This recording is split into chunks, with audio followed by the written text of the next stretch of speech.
গবেষণায় প্রমাণিত হয়েছে যারা অন্যকে ক্ষমা করে দেয় এদের রাতের ঘুম ভালো হয়।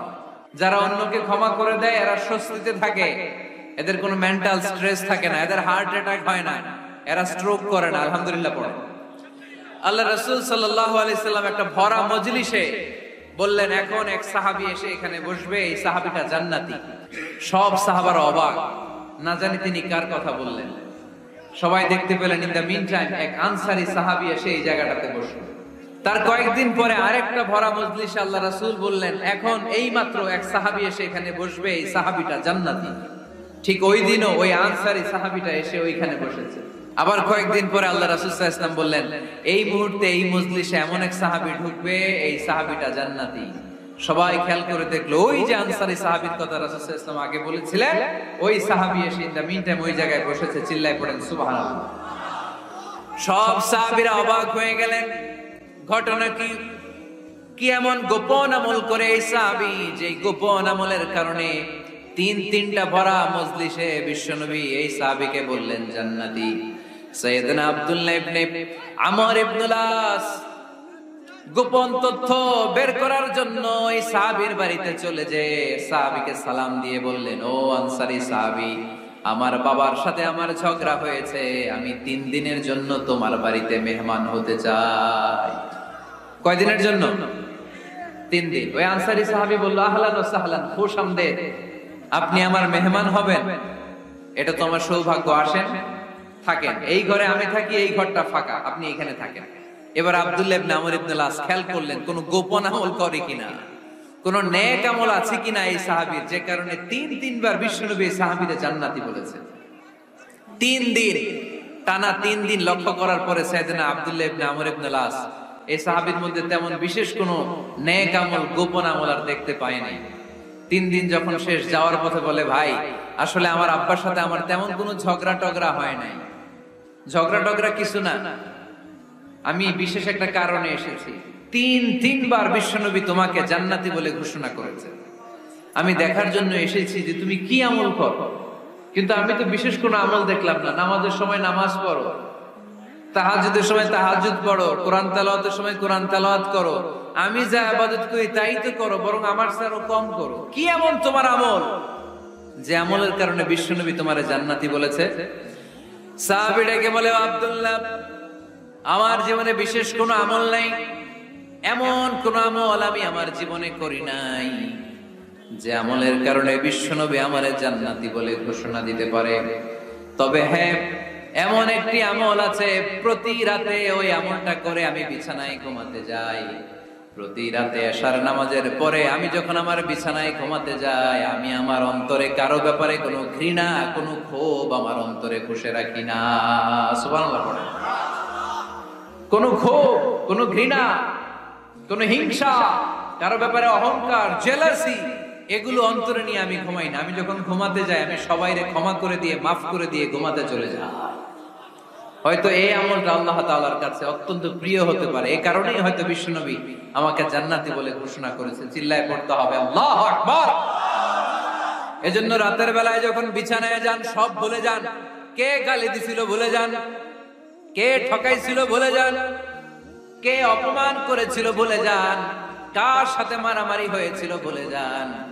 বিছানায় যাওয়ার আগে সবাইরে মাফ করে দিয়ে একটা প্রশান্ত আত্মা নিয়ে ঘুমাতে যান। ওই সাহাবীর মতো আপনারও জান্নাতি বানাবে কে? আমাদের অনেকে আছে হট টেম্পার, কিছু বুঝলেও চাতে, না বুঝলেও চাতে। আমাদের দেহে এক ধরনের হরমোন আছে, এটার নাম হচ্ছে অ্যাড্রেনালিন বলে, এটাকে অ্যাড্রেনালিন হরমোন। তো এই হরমোনটা যখন নিঃসরিত হয় তখন আমরা রেগে উঠি, এর আগে আমরা রাগি না। This adrenaline hormone triggers up your body's fight response. এটা নিঃসরিত হলে বডি তখন ফাইট করতে মন চায়। রাগ এটা ভয়ঙ্কর। অনেকে রাগ করতে করতে যে স্ট্রোক করে ফেলে, আছে না? হার্ট অ্যাটাক করে ফেলে। অনেকে রাগের মাথায় মারাও যায়, আছে না নাই? এটা ভয়ঙ্কর। এর আছে অনেক শারীরিক, মানসিক অনেক প্রভাব, অনেক ক্ষতিকর প্রভাব আছে এই রাগ। রাগটা অনেকটা ঝড়ের মতো। কিসের মতো? ঝড় যেমনি একদিক থেকে এসে সব ভেঙে চুরে তছনছ করে লন্ড ভন্ড করে দিয়ে আরেক দিকে সাঁ করে চলে যায়, রাগও তেমন একদিক দিয়ে আসে, সব শেষ করে দিয়ে আরেক দিকে চলে যায়, ঠিক কিনা? এর রাগের মাথায় পৃথিবীতে কত খুন খারাপি ঘটেছে, ঠিক কিনা? বাবা ছেলের মধ্যে রাগ আছে না নাই? বন্ধু বন্ধুর মধ্যে, বন্ধু কয় এটা আমারে দে, ওই বন্ধু বলে না দিব না, রেগে গেছে, কিলাকিলি ঘুষাঘুষি আছে না নাই? বাবা ছেলের মধ্যে জমি জমা নিয়ে হয় না অনেক সময়? বাবা কয় এই জমি তুই পাবি না, পোলায় কয় আমারই দিবা তুমি। বাপে কয় না দিমু না, পোলায় কয় দিবা। বাপে কয় তোরে তেজ্য পুত্র করে দিলাম, পোলায় কয় তোমার মাথায় আমি কূপ মাইরা দিলাম। শয়তান চায় কি করে ফ্যামিলিকে ব্রেক ডাউন করা যায়। শয়তান একটা আরশের উপর বসে, অন্য শয়তানরা এসে বলে আমি ওজনে কম দেওয়াইছি, কারে কিছুই করছ নাই। আরেকজন এসে বলে আমি সুদ খাওয়ানোর ব্যবস্থা করে দিয়ে আসছি, কারে এটা কিছুই না। আরেকজন এসে বলে মাদ্রাসায় যাচ্ছিল আমি সরাই দিছি, কারে এটা কিছুই না। আরেক শয়তান এসে বলে আমি স্বামী স্ত্রীর মধ্যে বিচ্ছেদ ঘটাই দিছি। ইবলিশ শয়তান তখন এটারে নিয়ে নাচতে শুরু করে দেয়। এজন্য স্বামী স্ত্রীর মধ্যে ঝগড়া আছে না নাই? হাজবেন্ড বলে একটা, ওয়াইফ বলে আরেকটা, আছে না নাই? হাজবেন্ড বলে তুমি যাইবা না, এই বিয়ার দাওয়াতে যাইবা না, ও আমারে অপমান করছিল। বউ কয় আমি যামু, আমার বান্ধবীর বিয়া, তোমার কি? আছে না নাই? হাজবেন্ড কয় না যাবি না, বউ কয় যামু, গেলে তোর খবর আছে। বউ কয় কি করবা? কয় তালাক দিয়ে দিলাম। আছে না নাই? ছোট্ট ঝগড়া থেকে মাথা গরম করে রাগের মাথায় তালাক দিয়ে ফেলে। এজন্যই রাগ ভয়ঙ্কর। এর রাগের কারণে বন্ধু বন্ধুর সম্পর্ক নষ্ট হয়, হাজবেন্ড ওয়াইফের মধ্যে ডিভোর্স হয়ে যায়, বাবা ছেলের মধ্যে সম্পর্ক ছিন্ন হয়ে যায়। এটা ঝড়ের মতো। এজন্য মুমিনরা চাইলেই চট করে রেগে যেতে পারে। এজন্য রাগ নিয়ন্ত্রণের দরকার আছে না নাই? الذين ينفقون في السراء والضراء والكاظمين الغيظ والعافين عن الناس। মুমিন বান্দার মুত্তাকিদের প্রথম গুণ দান করে, মুত্তাকিদের দ্বিতীয় গুণ তারা রাগকে হজম করে। সুবহানাল্লাহ পড়ে। রাগকে কি করতে হবে? জোরে বলেন কি করতে হবে? আল্লাহ রাসূল বললেন লাইসা শাদীদু বিসসুরা, কুস্তি খেলে যে অন্যকে মাটিতে শুইয়ে দিতে পারে সে আসল শক্তিশালী না। ইন্নামাশ শাদীদুল্লাযী ইয়ামলিকু নাফসাহু ইনদাল গাদাব, রাগের মাথায় যখন নিজেকে যে নিয়ন্ত্রণ করতে পারে আল্লাহর কাছে ওই ব্যক্তিটাই শক্তিশালী। কুস্তি খেলে আরেকজনের শোয়ায় দিলেন, এ শক্তিশালী না, বরং শক্তিশালী তো সে যে রাগের সময় নিজের উপর নিয়ন্ত্রণ রাখে। He can control himself in the time of anger. যখন সে রেগে যায় তখন সে নিজেকে নিয়ন্ত্রণ করতে পারে, সেই শক্তিশালী। কুস্তি খেলে আপনি হোতায় দিলেন আরেকজন, আপনি শক্তিশালী না। এজন্য রাগকে নিয়ন্ত্রণ করতে রাজি আছেন তো? এক সাহাবী এসে বললেন ইয়া রাসূলুল্লাহ আউসিনি, ইয়া রাসূলুল্লাহ, ও নবী আমারে নসিহত করেন, আমারে কিছু উপদেশ দেন। বিশ্বনবী বললেন লা তাগদাব, তুমি রেগে যেও না। সাহাবী বললেন আরেকটা উপদেশ দেন। বিশ্বনবী বললেন লা তাগদাব, রেগে যেও না। সাহাবী বললেন ও নবী আরেকটা উপদেশ দেন। বিশ্বনবী তৃতীয়বারের জন্য বললেন ও সাহাবী তুমি রেগে যেও না, লা তাগদাব, রেগে যেও না। কারণ রেগে গেলেন তো হেরে গেলেন, রেগে গেলে হেরে গেলেন। অনেকে আপনারা রাগাতে চাইবে নানা ভাবে, কিন্তু আপনি রাখবেন না। আপনার সাথে ঝগড়া করতে চাইবে, পায়ে পাড়া দিয়ে ঝগড়া করতে চায়, এরকম আছে না নাই? আপনারা রাগাতে চায়, ফুসলাতে চায়, কিন্তু মুমিনরা মুত্তাকিনরা তারা যেন যেন কোনো কারণে রেগে যায় না, তারা তাদের রাগকে হজম করে। আলহামদুলিল্লাহ পড়ে। আল্লাহ রাসূল সাল্লাল্লাহু আলাইহি ওয়াসাল্লাম কখনো রাগতেন না, কখনো না। ওনার উপর অনেক অত্যাচার হয়েছে, উনি রাগেন নাই, উনি ক্ষমা করে দিয়েছেন। কি করেছেন? আল্লাহ রাসূল সাল্লাল্লাহু আলাইহি ওয়াসাল্লাম যখন মক্কায় নামাজ পড়তেন, আল্লাহ রাসূল সাল্লাল্লাহু আলাইহি ওয়াসাল্লাম যখন রুকুতে যেতেন, সিজদায় যেতেন, পিঠের উপরে পচা উটের নাড়ি ভুঁড়ি চাপিয়ে দেয়া হতো। আল্লাহ রাসূল কখনো রেগেছেন? কথা বলেন। তায়েফের ময়দানে দাওয়াত দিতে গেলেন, পাথর মারা হলো, তিনি রেগেছেন? বাড়ি থেকে বের করে দেয়া হলো, বাধ্য হয়ে মক্কা থেকে মদিনায় হিজরতে গেলেন, মক্কার দিকে তাকিয়ে তাকিয়ে চোখের পানি ছাড়লেন আর বললেন মাক্কাতু আহাব্বুল বিলাদ ইলাইয়া, আমার কাছে সবচেয়ে প্রিয় শহর মক্কা শহর। লাউলা উখরিজতু লামা খারাজতু, আমার যদি বের করে দেয়া না হতো মক্কা থেকে জীবনে কোনোদিন আমি বের হতাম না। তারপরেও বিশ্বনবী রাগেন নাই। ব্ল্যাক ম্যাজিক করে 6 মাস বিশ্বনবীকে অসুস্থ করে রাখা হয়েছে, তিনি রাগেন নাই। আল্লাহ রাসূল সাল্লাল্লাহু আলাইহি ওয়াসাল্লাম একবার উটের উপর চড়ছিলেন। ইন দ্য মিন টাইম এক বেদুইন এসে বিশ্বনবীর গায়ের চাদর ধরে টান দিলেন। হাদিসের বর্ণনাকারী সাইয়েদনা আনাস রাদিয়াল্লাহু তাআলা উনি বলেন কুনতু আমশি মা রাসূলিল্লাহ, আমি একবার রাসূল সাল্লাল্লাহু আলাইহি ওয়াসাল্লামের সাথে হাঁটছিলাম। ওয়া আলাইহি বুরদুন নাজরানি গলিদুল হাশিয়া, আর রাসূল সাল্লাল্লাহু আলাইহি ওয়াসাল্লামের গায়ে ছিল চাদর। এই যে আমরা চাদর গায়ে দেই, আমাদের চাদরের এই পাশে মাঝে মাঝে কিছু ডিজাইন করা থাকে না? নাজরান দেশ থেকে নিয়ে আসা বিশ্বনবীর ওই চাদরের এইখানে খসখসে ডিজাইন ছিল। তো আল্লাহ রাসূল যখন চাদর গায়ে দেয়া, ওই বেদুইন যখন চাদর টান দিয়েছে, ওই খসখসে ডিজাইন আল্লাহ রাসূল সাল্লাল্লাহু আলাইহি ওয়াসাল্লামের ঘাড়ের চামড়া ছিঁড়ে ফেলেছে। আসছিল ভিক্ষা করতে, বেদুইন আসছে কি করতে? ভিক্ষা চাওয়ার স্টাইল দেখেন, ভিক্ষা চাওয়ার স্টাইল দেখছেন? আল্লাহ রাসূল সাল্লাল্লাহু আলাইহি ওয়াসাল্লামের চাদর ধরে এমন টান মেরেছে, ওই খসখসে চাদরের দাগ বিষ্ণু সাল্লাল্লাহু আলাইহি ওয়াসাল্লাম ঘাড়ের মধ্যে বসে ঘাড়ের চামড়া ছিঁড়ে গিয়েছে। বিষ্ণু প্রচন্ড ব্যথা পেয়েছেন, কিন্তু কিছুই বলেন নাই। ফালতাফাতা ইলাইহি রাসূলুল্লাহ, আল্লাহ রাসূল তার দিকে তাকালেন, তাকিয়ে সুম্মা দাহিক, ছোট্ট একটা মুচকি হাসি দিলেন।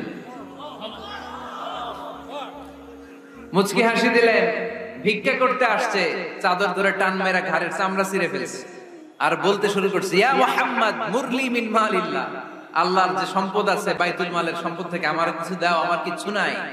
আল্লাহ রাসূল সাল্লাল্লাহু আলাইহি ওয়াসাল্লাম ফাদাহিক, একটা মুচকি হাসি দিলেন, দিয়ে সে যা চেয়েছে তার হাতে সেটা উঠিয়ে দিলেন। চিল্লায় পড়েন সুবহান। তার মানে আমার নবী সহজে রাখতেন না। ওনার গায়ের উপর, দেহের উপর অত্যাচার করা হলে বিষ্ণু সাল্লাল্লাহু আলাইহি ওয়াসাল্লাম কখনো রাগেন নাই। মারা হয়েছে, পাথর মেরে রক্তাক্ত করা হয়েছে, পিটানো হয়েছে, আল্লাহ রাসূল সাল্লাল্লাহু আলাইহি ওয়াসাল্লাম কখনো রাগেন নাই। তবে আল্লাহর জমিনে আল্লাহর বিধান লঙ্ঘিত হওয়া মাত্রই বিষ্ণু সাল্লাল্লাহু আলাইহি ওয়াসাল্লাম রেগে যেতেন। পড়েন আল্লাহু আকবার। আল্লাহর বিধান লঙ্ঘিত হতে দিতেন না। যেই লোকটা নামাজ পড়া অবস্থায় উটের পচা নারী বুড়ি চাপিয়ে দিলে রাগেন না, যাকে পাথর মারা হলে রাগেন না, চাদর ধরে টেনে গায়ের চামড়া ছিঁড়ে ফেললে রাগেন না, ওই ব্যক্তিটা আল্লাহর জমিনে আল্লাহর আইনের বিরুদ্ধে কথা বললে রেগে যেতেন। কারণ এটা আল্লাহর আইন, আল্লাহর আইনে সবাই সমান। এখানে উঁচু নিচু, there is no difference between black and white, between upper and lower, between the richer section of the society and poorer section of the society, between the prime minister, between the member of the parliament and the factory worker, rickshaw puller. Everyone is totally equal, 100% equal in the eyes of Quran and Islam. Chillai bolen ঠিক কি না? আল্লাহর চোখে সবাই সমান। ওইখানে প্রধানমন্ত্রী নাই, ওইখানে প্রেসিডেন্ট নাই, ওইখানে এমপি নাই, ওইখানে রিকশাওয়ালা আর প্রধানমন্ত্রী আর প্রেসিডেন্ট এক কাতারে দাঁড়িয়ে আল্লাহর সিজদা দেয়। চিল্লায় বলেন ঠিক কি না? নিজেকে আক্রমণ করা হলে রাখতেন না, কিন্তু আল্লাহর জমিনে আল্লাহর বিধান লঙ্ঘিত হলে আল্লাহ রাসূল রেগে যেতেন। মদিনাতে এক মেয়ে চুরিতে ধরা পড়ল। চুরি করলে কি করতে হয়? আস-সারিকু ওয়াস-সারিকাতু ফাকতাউ আইদিয়াহুম। বাংলাদেশে হাত কাটে, কি করে? জেলে দেয়। আর কি করে? হ্যাঁ, জরিমানা, জামাই আদর করে না। বিধান হচ্ছে হাত কেটে দাও। If anyone steal something precious, the government, the authority should cut down his right hand. আইন টাকা। বাংলাদেশে এরকম চোর আছে না নাই? দেশের টাকা পাচার করে, আছে না নাই? হাজার হাজার টাকা কুচি কুচি করে বগুড়ার এক পানির মধ্যে, খালের মধ্যে দেখলাম। আহা, জনগণ খেতে পায় না, আর মানুষ টাকা কুচি করে জঙ্গলে ফেলে দিয়ে আসে। এগুলো কত বড় টাকা! একটা চোর, ওকে ধরে যদি হাত কেটে টেলিভিশনে প্রচার করে দেয়া হতো, 17 কোটি মানুষ যদি দেখতো, এই দেশে আর চোর খুঁজে পাওয়া যেত না। বনু মখজুমিয়া গোত্রের এক নারী চুরিতে ধরা পড়ল। সাহাবীরা যে বলে, ইয়া রাসূলুল্লাহ, অনেক বংশীয় মেয়ে, আপনি হাত কেটে দিয়েন না, মাফ করে দেন। কি করেন? আল্লাহ রাসূল সাল্লাল্লাহু আলাইহি ওয়াসাল্লামের চেহারাটা আগুনের গোলার মতো লাল হয়ে গেল, রেগে গেলেন। আল্লাহ রাসূল বললেন, এত বড় সাহস পেলে কোত্থেকে? এটা আল্লাহর আইন। চিল্লায় বলো, কার আইন? লাউ কানাত ফাতিমাতু বিনতি মুহাম্মদ সারাকাত লাকাতা মুহাম্মাদুন ইয়াদাহা। আরে বনু মখজুমিয়া গোত্রের মেয়ে তো দূরের কথা, আমার কলিজার টুকরা ফাতেমাও যদি চুরিতে ধরা পড়তো, আমি ফাতেমার ডান হাত কেটে দিতে 1 সেকেন্ডও দেরি করতাম না। কারণ বিধানটা কার? এত মাইট দেয়া হলো বিশ্বনবীকে, এত অত্যাচার করা হলো, তিনি রেগে যেতেন না। কিন্তু আল্লাহর জমিনে আল্লাহর বিধান লঙ্ঘিত হলে তিনি রেগে যেতেন, ঠিক কিনা? এজন্য আমাদের রাগটাও হতে হবে এমন, অপ্রয়োজনে আমরা রাখবো না। কিন্তু আল্লাহর জমিনে আল্লাহর বিধান যদি লঙ্ঘিত হয়, দুর্বলের উপর যদি সবলের অত্যাচার হয়, সমাজে যদি বিশৃঙ্খলা তৈরি হয়, তখন মুমিন রাগান্বিত হবে, বজ্র কণ্ঠে গর্জে উঠবে। চিল্লায় বলেন ঠিক কিনা? এরা যারা মুমিন রাগকে নিয়ন্ত্রণ করে, এটা মুত্তাকিদের বৈশিষ্ট্য। আল্লাযীনা ইউনফিকুনা ফিস সাররাই ওয়াদ দাররা, মুত্তাকিনদের প্রথম গুণ তারা দান করে। 2 নাম্বার গুণ রাগকে হজম করে। রাগকে হজম করতে রাজি আছেন সবাই? আজকে থেকে রাগটার একটু কমানো যাবে, থামানো যাবে তো? আল্লাহ তুমি কবুল করো, পড়ি আমিন। আল্লাহ রাসূল সাল্লাল্লাহু আলাইহি ওয়াসাল্লাম রাগ কমানোর কিছু পদ্ধতি আমাদেরকে শিখিয়েছেন। 2 সাহাবী ঝগড়া লাগলো, কথার পিঠে কথা, কথার নাম লতা। ঝগড়া করতে করতে এক সাহাবী রেগে মেগে আগুন। আল্লাহ রাসূল দেখতে লাগলেন আর বললেন, ইন্নী লা আ'লামু কালিমা লাউ ক্বালাহা লা যাহাবা যা আনহু, নিশ্চয়ই আমি এমন এক বাক্য জানি, এই বাক্যটা যদি এই সাহাবী পড়ে তাহলে তার রাগ মুহূর্তের মধ্যে ঠান্ডা হয়ে যাবে। ওই সাহাবী বলল, ইয়া রাসূলুল্লাহ, বাক্যটা কি আমারে শিখিয়ে দেন, আমি চাই আমার রাগটা যেন থেমে যায়। আল্লাহর রাসূল বললেন, তুমি পড়ো আউযু বিল্লাহি মিনাশ শাইতানির রাজীম। সবাই পড়েন, আউযু বিল্লাহি মিনাশ শাইতানির রাজীম। তাহলে রাগ কমানোর দোয়ার নাম কি?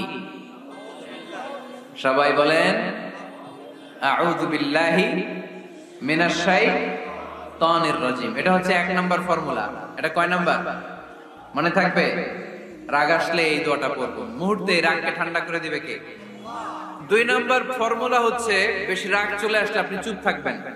Keep coed, keep silent, cool down, relax করেন, থামেন। অশ্রাব্য ভাষায় গালিগালাজ করবেন না। অনেকে রেগে গেলে গড়গড় করে কি যেন বলে, গালিগালাজ করে, 14 গোষ্ঠী উদ্ধার করেছে, আছে না নাই? না, এই গালিগালাজ যখন কন্টিনিউ করবেন আর বাড়তে থাকবে আপনার রাগ। আপনি একটু থামেন, stop, relax and keep quiet. ইদা গাদিবা আহাদুকুম ফালিয়াসকুত, বলেছেন মুহাম্মদ সাল্লাল্লাহু আলাইহি ওয়াসাল্লাম। তোমাদের কেউ যখন রেগে যায়, সে যদি রাগ থামাতে চায় সেজন্য চুপ থাকে, সেজন্য কি থাকে? তাহলে বেশি রাগ আসলে কি গালিগালাজ করবেন, চিল্লাফাল্লা করবেন, 14 গোষ্ঠী নিয়ে গালি দিবেন, কি করবেন? চুপ থাকবে। কি থাকবেন? মনে থাকবে নাকি ওয়াজের ময়দানেই শেষ, বাড়িতে যায় হতায় নেবেন? চুপ থাকতে রাজি আছেন তো? প্রথমে রাগ আসলে আউযুবিল্লাহ পড়ব, 2 নম্বরে চুপ থাকবো, 3 নম্বরে বিষ্ণু ইসা ইসলাম বললেন, তোমার কার্যক্রম কমিয়ে দাও, লোয়ার ইউর অ্যাকশন, অ্যাকশন কমাও, ডাইরেক্ট অ্যাকশনে যাও না। আমরা কি করি? রাগ আসলে ডাইরেক্ট অ্যাকশন, 1 তালাক, 2 তালাক, 3 তালাক, 22 তালাক, 100 তালাক, শাশুড়ির সুদা তালাক দিয়ে আছে না নাই? কয় তোর মারে তালাক, তোর 14 গোষ্ঠী তালাক, বিয়ে করছে একটারে, তালাক দেয় 14 গোষ্ঠী দিয়ে। ওমরে ফারুক যখন খলিফা রাদিয়াল্লাহু তাআলা আনহু, এক লোক তার স্ত্রীকে 100 তালাক দিয়েছে। কয় তালাক? স্ত্রী এসে ওমরে ফারুককে বললেন, ইয়া আমিরুল মুমিনিন, বিচার করেন। কি বিচার? আমার স্বামী তো আমার 100 তালাক দিয়েছে। কয় তালাক? ওমরে ফারুক বললেন, তোমার স্বামীকে ডেকে আনো। ডেকে আনা হলো। বলল, ঘটনা কি? তালাক দিবা 3টা, 100টা দিলা কেন? রাগ হয়েছিল অনেক, মেজাজ গরম হয়ে গেছিল। ওমরে ফারুক বললেন, চাই আত-তালাক মিন শিআরিল্লাহ, তালাক হচ্ছে আল্লাহর শিয়ার, এটা কোরআনের আইন, এটা নিয়ে ফাইজলামি করলি কেন? এদিকে আয়, বিচার করি। জামাই বউরে বসায় তিনি বিচার করে দিলেন, 3 তালাকে তোর বউ তালাক, বাকি 97 তালাক তোর পিঠের উপর পড়বে। কই পড়বে? এবার জল্লাদ নিয়ে আসা হলো, চাবুক নিয়া, ওয়াহিদ, ইসনাইন, তালাতা, আরবা, খামসা, এক একটা চাবুক মারে আর সিল্লান মেরা ওঠে স্বামী, কয় সব তালাক তোর পিঠের উপরে দিলাম। এরকম বিচার যদি ওমরে ফারুকের মতো বাংলার জমিনে থাকতো, একটা বদমাইশ খুঁজে পাওয়া যেত? লোয়ার ইউর অ্যাকশন, রেগে গেলে অ্যাকশন কমান, ডাইরেক্ট অ্যাকশন মেরেন না। কি করবেন? কার্যক্রম কমিয়ে দেন। আল্লাহ রাসূল সাল্লাল্লাহু আলাইহি ওয়াসাল্লাম বললেন, ইযা গাদিবা আহাদুকুম ওয়া হুয়া কায়েম, দাঁড়িয়ে থাকা অবস্থায় যদি কেউ রেগে যায়, ফালিয়াজলিস, সেজন্য বসে যায়। ফাইন যাহাবা আনহুল গাদাবু ওয়া ইল্লা ফালিয়াত্তাজি, বসে যাওয়ার পরেও যদি তার রাগ কমে না যায়, সেজন্য শুয়ে যায়। সুবহানাল্লাহ পড়েন। দাঁড়িয়ে থাকা অবস্থায় রাগ আসলে কি করবেন? বসা অবস্থায় রাগ আসলে, শোয়া অবস্থায় রাগ আসলে ঘুমায় যাবেন। অনেক ভালো মানুষ এলাকার লোকেরা, শোয়া অবস্থায় রাগ আসলে চোখ বন্ধ করে ঘুমায় যাবেন। এরপর সুন্দর সুন্দর স্বপ্ন দেখতে শুরু করবেন, রাগ আর নাই। কত সুন্দর ফিলোসোফার ছিল বিষ্ণু ঈসা ইসলাম। এই কথাগুলোর দাম কত জানেন, ওজন কত জানেন? কিভাবে আমাদেরকে তিনি সভ্য বানাতে চেষ্টা করেছেন, কিভাবে আমাদেরকে সুখী সমৃদ্ধ মানুষ বানাতে চেষ্টা করেছেন। দাঁড়িয়ে থাকলে যদি রেগে যাও বসে পড়ো, বসে গেলেও যদি রেগে যাও শুয়ে পড়ো, সুবহানাল্লাহ পড়েন। তার মানে রাগ কমানোর 1 নাম্বার ফর্মুলা আউযুবিল্লাহ পড়বেন, 2 নাম্বার ফর্মুলা চুপ থাকবেন, 3 নাম্বার ফর্মুলা অ্যাকশন কমিয়ে দিবেন, দাঁড়ালে বসবেন, বসে থাকলে শুয়ে যাবেন। 4 নাম্বারে বিশ্বনবী বললেন তারপরেও যদি তোমার রাগ কমে না যায় ঠান্ডা পানি দিয়ে ওযু করো, রাগ কমায় দিবে কে? ওযু করেন ঠান্ডা পানি দিয়ে, রাগ কমায় দিবে কে? আল্লাহ রাসূল সাল্লাল্লাহু আলাইহি ওয়াসাল্লাম বলেন শাইতান ইন্নাল গাদাবা মিনাশ শাইতান, নিশ্চয়ই রাগ আসে শয়তান থেকে। রাগ এনে দেয় কে? একটু আওয়াজ করে বলেন না, এনে দেয় কে? রাগ এনে দেয় শয়তান। ওয়া শাইতানু খুলিকা মিনান নার, শয়তান তৈরি আগুন দিয়ে। শয়তান তৈরি কি দিয়ে? ওয়ান নারু তুতফাউ বিল মা, আর আগুন নিভায় পানি দিয়ে। আগুন নিভায় কি দিয়ে? এজন্য তোমাদের কেউ যখন রেগে যায়, ইদা গাদিবা আহাদুকুম ফালিয়াতাওয়াত্তা, সেজন্য ঠান্ডা পানি দিয়ে ওযু করে তার রাগটারে ঠান্ডা করে দিবে কে? সুবহানাল্লাহ পড়েন। মনে থাকবে সবার? 1 নাম্বার রাগ আসলে 1 নাম্বারে কি করবেন? আউযুবিল্লাহ পড়বেন। 2 নাম্বার চুপ থাকবেন। 3 নাম্বার বসে যাবেন, শুয়ে যাবেন। 4 নাম্বার ওযু করবেন। রাজি আছেন? মাথায় ঠান্ডা পানি দিবেন, চেহারায় ঠান্ডা পানির ঝাপটা দিবেন, দেখবেন আপনার রাগকে ঠান্ডা করে দিছে কে? এজন্য আল্লাহ বললেন আমার মুত্তাকিদের বৈশিষ্ট্য হলো আল্লাযীনা ইউনফিকুনা ফিস সাররাই ওয়াদ দাররাই ওয়াল কাযিমিনাল গায়যা ওয়াল আফিনা আনিন নাস। মুত্তাকিন বান্দারা সুখে দুঃখে দান করে, রাগ ক্রোধ আসলে এটাকে তারা হজম করে। মুত্তাকিনদের 3 নাম্বার বৈশিষ্ট্য হলো তাদের সাথে কেউ অন্যায় করলে তারা ক্ষমা করে। সুবহানাল্লাহ পড়েন। কি করবেন? ক্ষমা করে দিবেন। মুত্তাকিদের 3 নাম্বার বৈশিষ্ট্য কি? নাকি অন্তরের মধ্যে দুঃখ কষ্ট রেখে দিবেন? অনেকে আছে অতীতের কষ্ট ভুলতে চায় না, ভুলতে পারে না। কেউ আপনারে ধমকি দিছিল, কেউ আপনার সাথে খারাপ আচরণ করছিল, কেউ আপনারে গালি দিছিল, অনেকে এটারে পেলে পুষে অন্তরে বড় করে রাখে, আছে না নাই? ভুলতে চায় না। মনের ভেতরে রাগ পেলে পুষে রাখা ঠিক না। মনে মনে কয় তুই আমারে মারছিলি, আমি তোরে মারব, তুই আমারে অপমান করছিলি ওই দিন, যদি একদিন সুযোগ পাই তোরে হতা এলাম। আছে না এরকম? সেই 20 বছর আগে আপনারা সব অপমান করছে, ওইটারে পেলে পুষে আপনি অন্তরে নিয়ে বয়ে বেড়াচ্ছেন। আর এই হিংসা ক্ষোভ যদি রাগ ভিতরে রাখেন, এটা আপনারা জ্বালায় দেয় ভিতরে, জানেন? আর যদি আপনি ক্ষমা করে দেন একেবারে ঠান্ডা। জানেন এই ফর্মুলা আপনারা? এজন্য রাগ ক্ষোভ হিংসা কখনো অন্তরে পুষে রাখতে নাই। মা যাদাল্লাহু আবদান বিআফওয়িন ইল্লা ইহসান। কোন বান্দা যদি তার অন্য কোন ভাইকে ক্ষমা করে দেয়, আল্লাহ তাআলা ওই ক্ষমাকারীর সম্মান আর মর্যাদাকে বাড়িয়ে দেয়। আল্লাহ তাআলা নিজে ক্ষমাশীল, তিনি ক্ষমা করাকে পছন্দ করেন।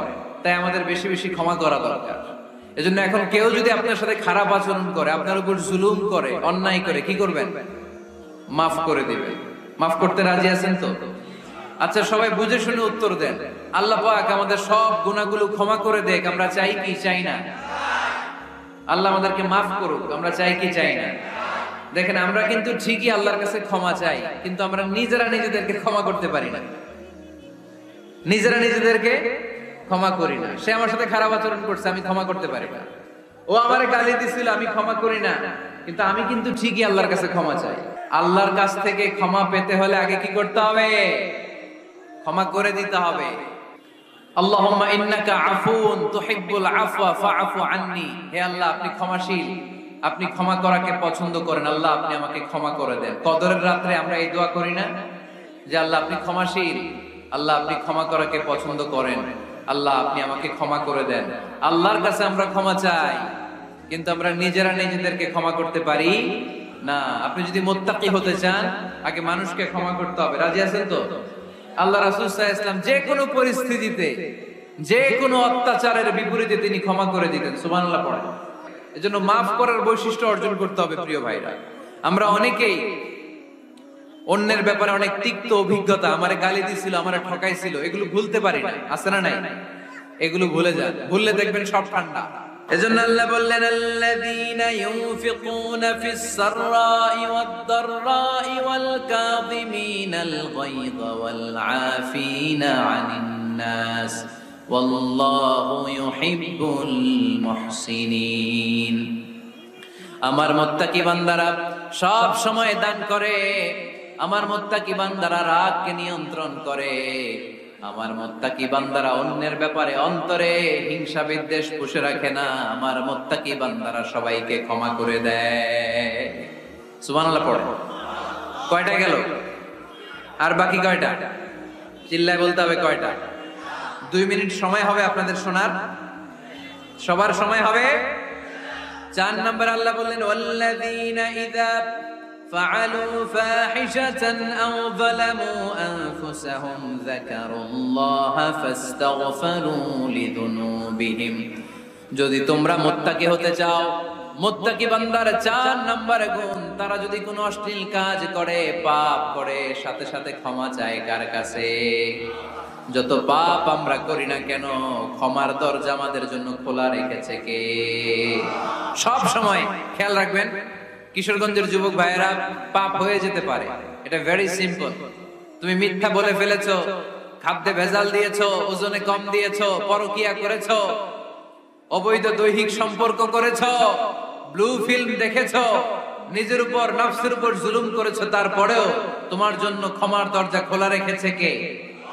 মনে রাখতে হবে, আমাদের পাপ যত বড় হোক, তার রহমতের দরিয়া তার চাইতেও বড়, ঠিক কিনা? আমাদের গুনাহ আর অন্যায় যদি হয় খালের পানির সমান, বিলের পানির সমান, আল্লাহর দয়া সাগরের পানির সমান। আমাদের অন্যায় আর পাপ যদি হয় পাহাড়ের সমান, আমার রবের দয়া আকাশের সমান, ঠিক কিনা? বিষ্ণু বলেছেন কুল্লুকুম খাত্তাউন ওয়া খায়রুল খাত্তাইন আত-তাওয়াবুন। তোমরা সবাই পাপী। আমরা সবাই কি? আওয়াজ করে বলেন না, আমরা সবাই কি? আমরা যে পাপী, এটা বলতে আপনাদের লজ্জা লাগে? আমরা সবাই কি? শুধু কি পাপী? পাপীর ঘরের পাপী, 14 গোষ্ঠী পাপী। আমি পাপী, আমার বাবা পাপী, আমার মা পাপী, আমার দাদা পাপী, আমরা সবাই পাপী। আল্লাহ রাসূল বললেন কুল্লুকুম খাত্তাউন, তোমরা সবাই পাপী, ওয়া খায়রুল খাত্তাইন আত-তাওয়াবুন। আর এই পাপীদের মধ্যে সবচেয়ে ভালো পাপী ওই পাপী যেই পাপী পাপ করার পরেই তওবা করে, ইস্তেগফার করে, ঠিক কিনা? পৃথিবী না জানুক আমি তো জানি, পৃথিবী না জানুক আমি তো জানি, আমি কি পাপ করেছি হায়, আমার পাপের করলে বিচার, বাঁচার আমার নাই উপায়, দয়াময় প্রভু মাফ করো আমায়, মাফ করো আমায়। পড়েন পৃথিবী না জানুক আমি তো জানি, আমি কি পাপ করেছি হায়, আমার পাপের করলে বিচার, বাঁচার আমার নাই উপায়, দয়াময় প্রভু মাফ করো আমায়, মাফ করো আমায়। চিল্লায় পড়তে হবে সবাই, আমিন। এজন্য আল্লাহ বললেন আমার মুত্তাকি বান্দারা যদি ভুল করে, আমার মুত্তাকি বান্দারা যদি অন্যায় করে, সাথে সাথে ক্ষমা চায় কার কাছে? ক্ষমার দরজা আমাদের জন্য খোলা আছে না নাই? আমরা যদি ভুল করি, অন্যায় করি, আমরা পড়ি রব্বানা যালামনা আনফুসানা ওয়া ইন লাম তাগফির লানা ওয়া তারহামনা লানাকুনান্না মিনাল খাসিরিন। ও আল্লাহ, ভুল করেছি, অন্যায় করেছি, পাপ করেছি, গুনাহ করেছি, নফসের উপর জুলুম করেছি, তুমি যদি মাফ না করে দাও, আমাদেরকে মাফ করার দুনিয়াতে কেউ নাই, ঠিক কি না? এজন্য আল্লাহ বললেন মুত্তাকিদের 4 নাম্বার গুণ, ভুল হতেই পারে কিন্তু নিরাশ হয়ো না, হাল ছেড়ে দিও না, তোমাদের জন্য আমি আল্লাহর ক্ষমার দরজা খোলা আছে না নাই? 24 ঘন্টা খোলা। সকালে ভুল করছেন, মাফ চাইবেন কার কাছে? দুপুরে ভুল হয়েছে, মাফ চাবেন কার কাছে? রাতে ভুল হয়েছে, মাফ চাবেন কার কাছে? কারণ মুমিন বান্দারা জানে ওয়ামাইয়াগফিরুয যুনুবা ইল্লাল্লাহ, মুত্তাকিনরা জানে আল্লাহ ছাড়া গুনাহ ক্ষমা করার কেউ নাই। তাই গুনাহ হলে, পাপ হলে আমরা ক্ষমা চাই কার কাছে? যদি পাপ হয়ে যায়, অন্যায় হয়ে যায়, ওযু করে জায়নামাজটা বিছিয়ে চোখের পানি ছেড়ে দেন। চোখের পানি চোখ বেয়ে নাকের ডগাবে জমিনে পড়ার আগে ওই অনুতপ্ত বান্দার জীবনের সব গুনাহ মাফ করে দেয় কে? চোখের পানি ছেড়ে আল্লাহরে বলেন, আল্লাহ وَمَن يَغْفِرُ الذُّنُوبَ إِلَّا اللَّهُ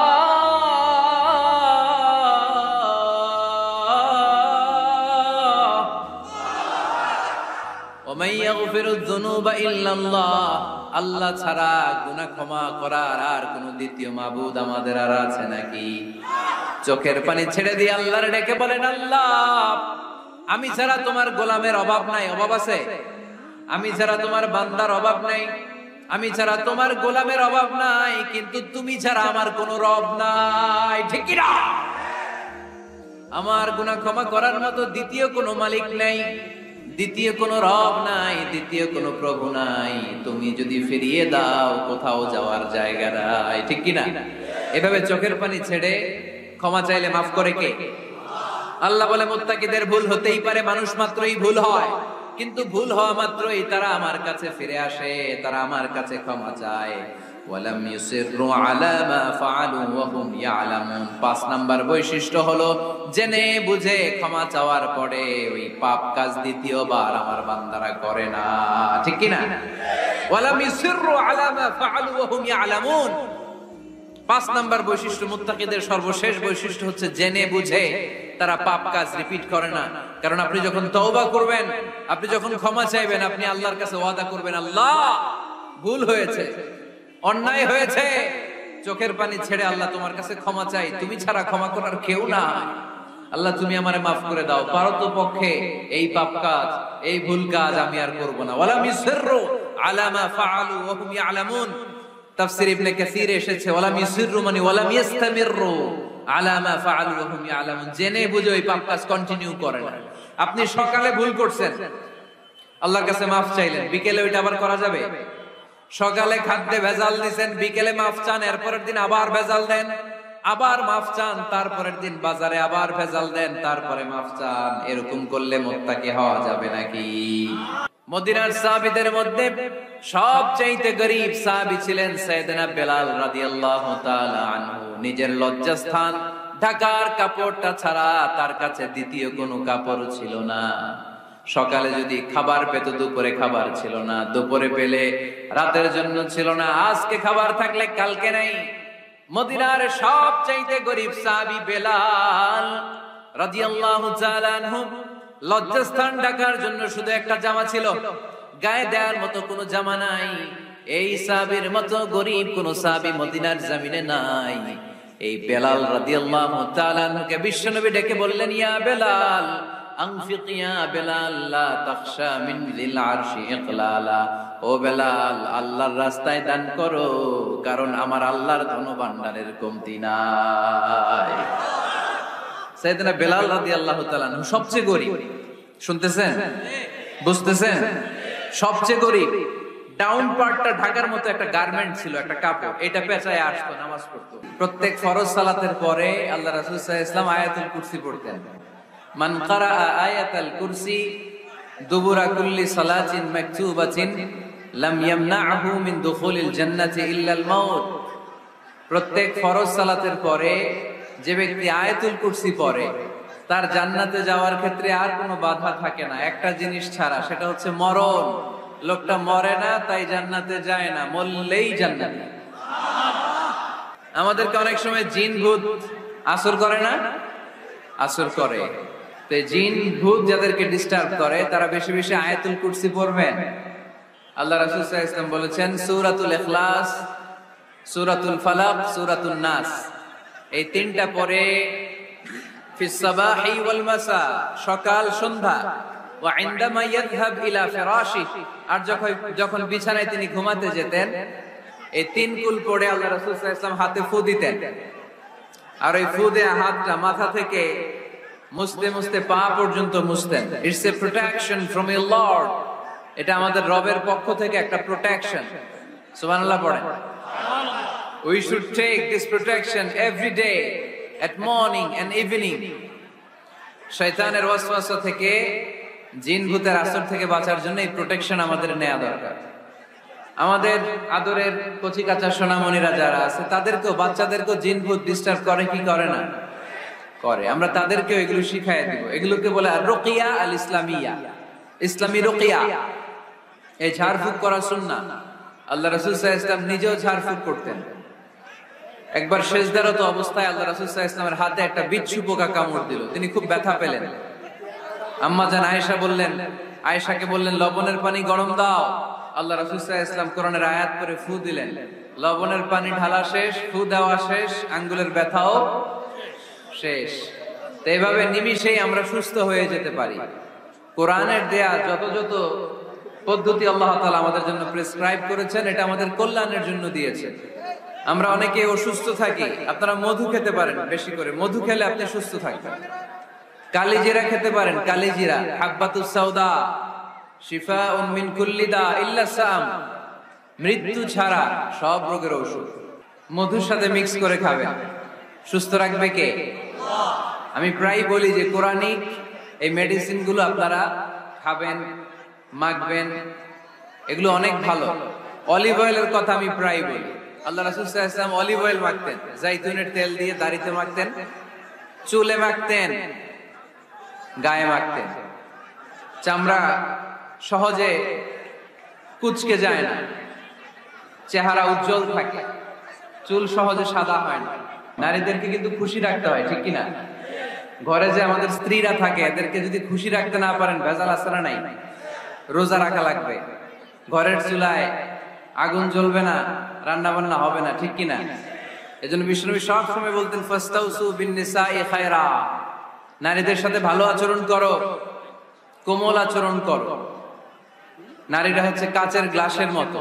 কাচের গ্লাস আস্তে করে ধরতে হয়, আস্তে করে রাখতে হয়, আস্তে করে মুছতে হয়।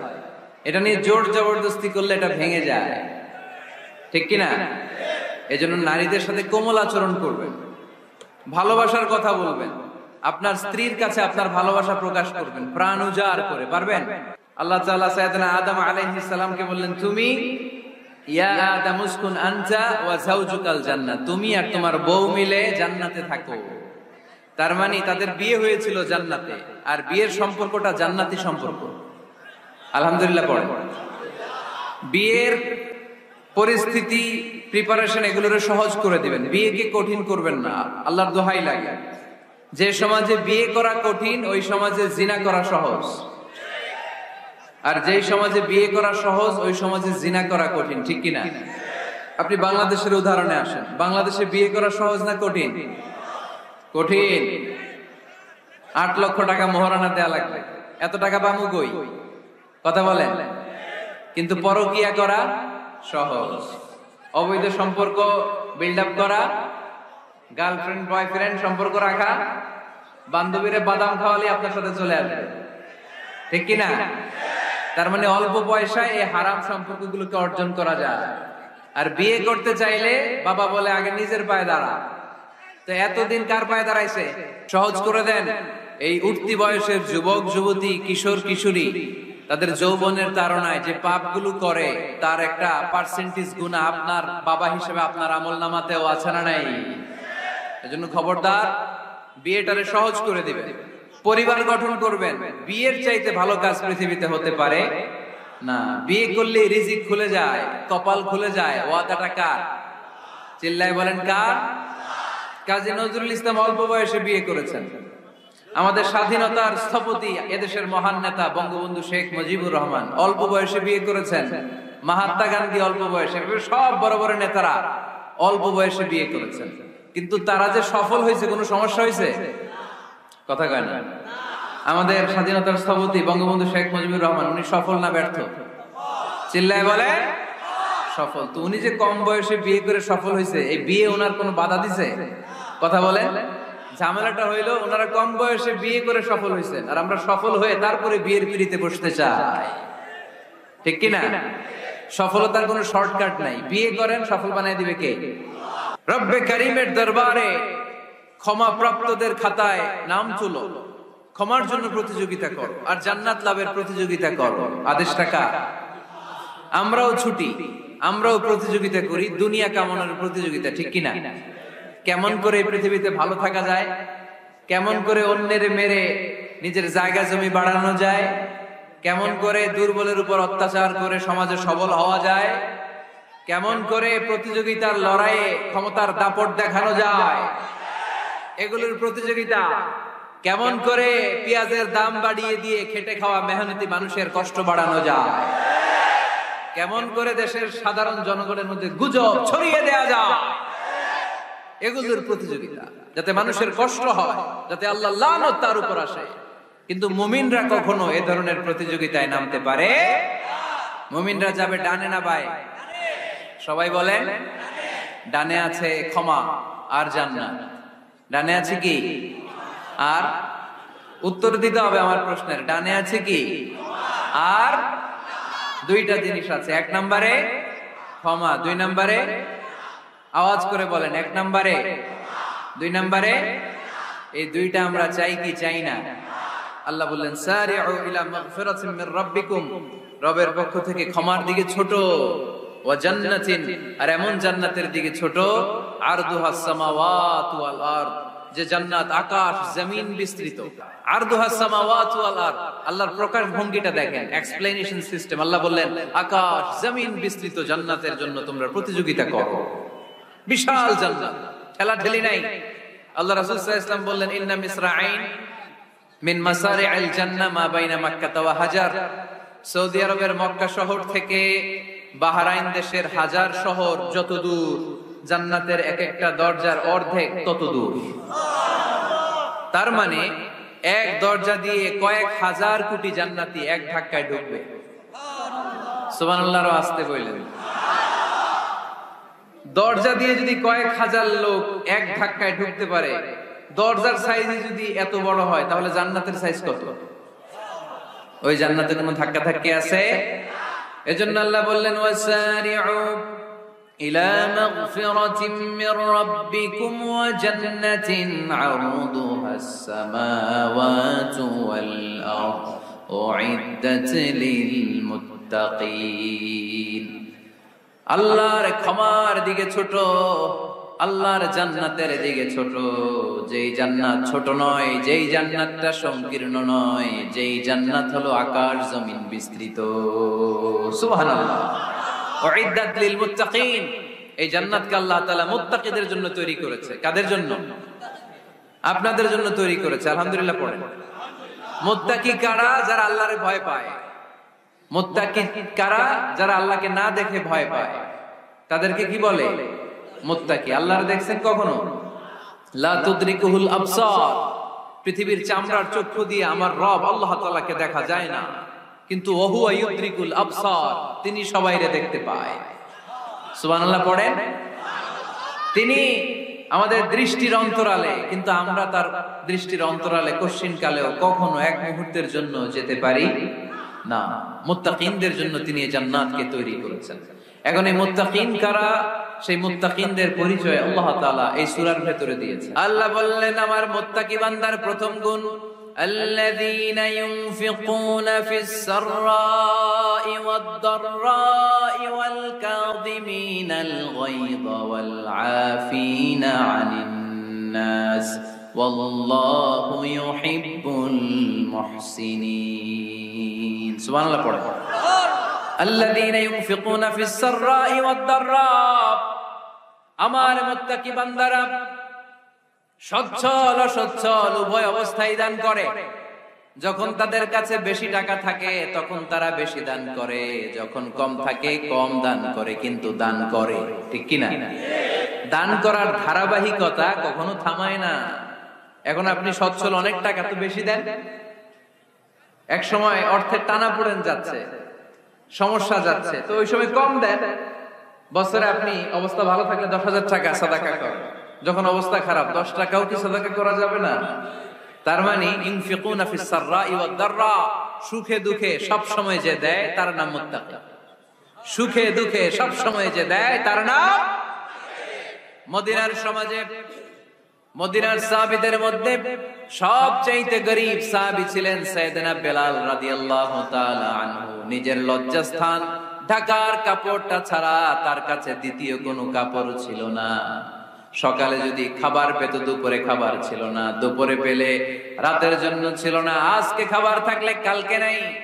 মদিনার সবচেয়ে গরীব সাহাবী বেলাল রাদিয়াল্লাহু তাআলা আনহু লজ্জাস্থান ঢাকার জন্য শুধু একটা জামা ছিল, গায়ে দেওয়ার মতো কোনো জামা নাই।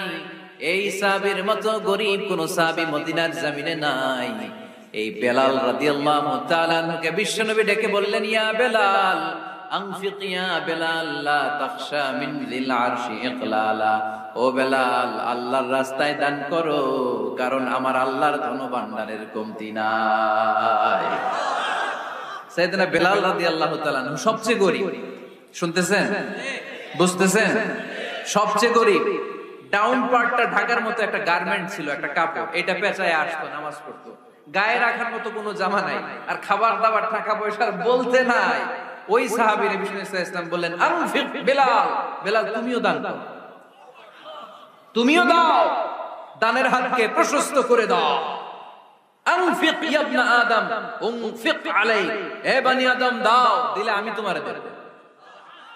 যারা দান করে বেশি তাদেরকে দেয় কে?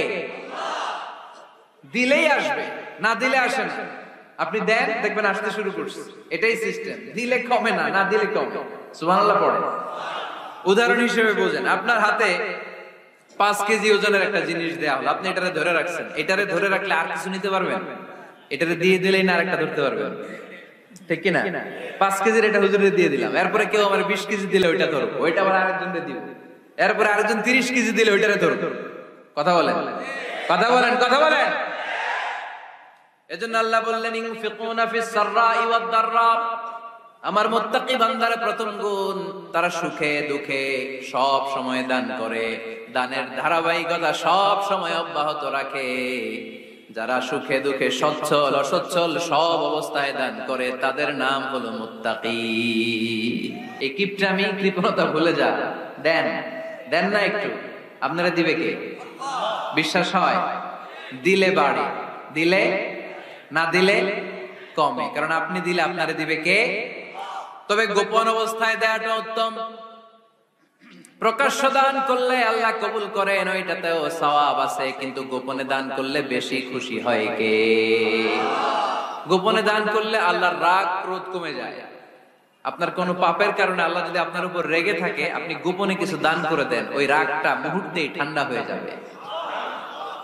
7 শ্রেণীর ব্যক্তিকে আল্লাহ তাআলা আরশের নিচে ছায়া দেবে কিয়ামতের দিন, যেদিন আকাশের সূর্যটা মাথার কাছে চলে আসবে, জমিনটা তামার জমিন হয়ে যাবে, তৃষ্ণায় মানুষের জিহ্বা বের হয়ে কুকুরের মতো নাভির সামনে ঝুলতে থাকবে।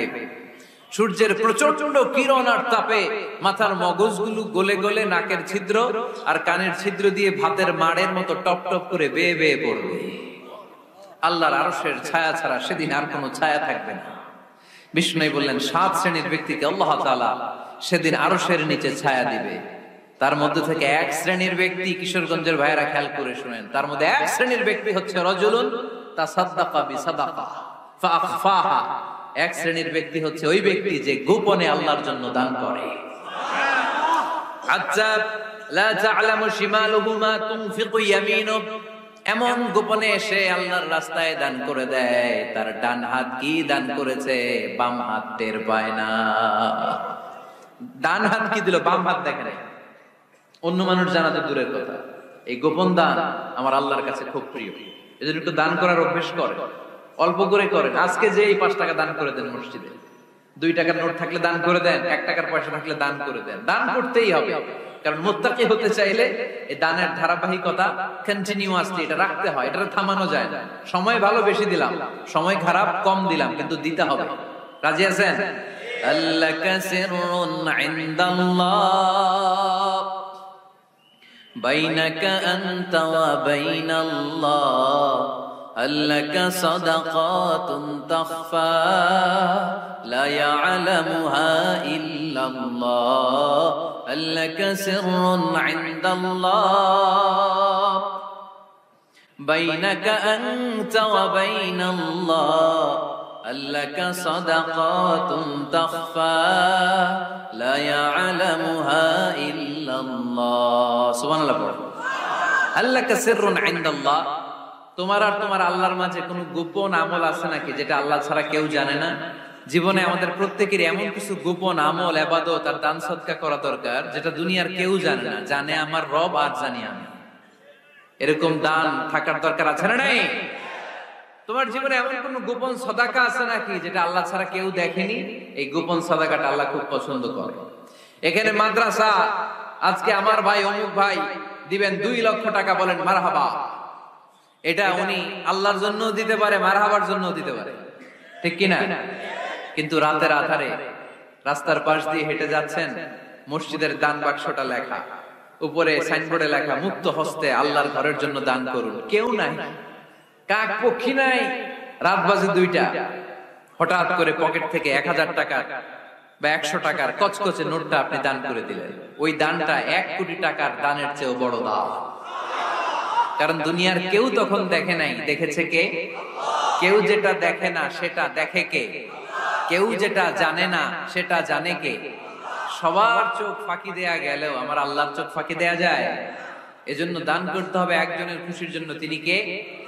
এজন্য রাব্বুল আলামিন বলেন, মাসালুল লাযীনা ইউনফিকুনা আমওয়ালাহুম ফি সাবিলিল্লাহি কামাসালি হাব্বা আমবাতাত সাবআ সানাবিলা ফি কুল্লি সুমবুলাতিন